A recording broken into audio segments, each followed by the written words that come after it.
അത് യഥാർത്ഥ കണക്കായി ഇന്ത്യ കൊണ്ടുവരുന്ന കണക്ക് നീതി ആയോഗ് നടത്തി, ഇന്ത്യൻ സ്റ്റാറ്റിസ്റ്റിക്കൽ ഓർഗനൈസേഷൻ നടത്തി എന്നൊക്കെ പറഞ്ഞു കൊണ്ടുവരുന്ന കണക്കുകളൊക്കെ വെള്ളം ചേർത്ത കണക്കുകളാണ് എന്നാണ് വിദഗ്ധർ അഭിപ്രായപ്പെടുന്നത്. കാരണം ഗവൺമെന്റ് ഓഫ് ഇന്ത്യക്ക് എപ്പോഴും, അതായത് BJP ഗവൺമെന്റിന് എപ്പോഴും അവരുടെ മുഖം മിനുക്കണം.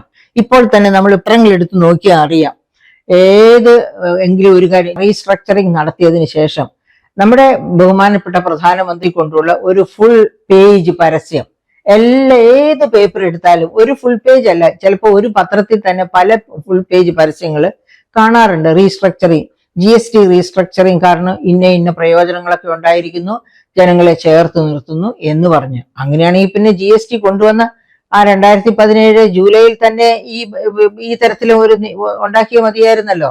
അതായത് വില സംഹിത ഉണ്ടാക്കിയാൽ മതിയായിരുന്നു. അതെന്താ അന്ന് ചെയ്യാതിരുന്നത്? ഇപ്പോഴാണോ ജനങ്ങളെ ചേർത്ത് പിടിക്കണമെന്ന് തോന്നിയത്?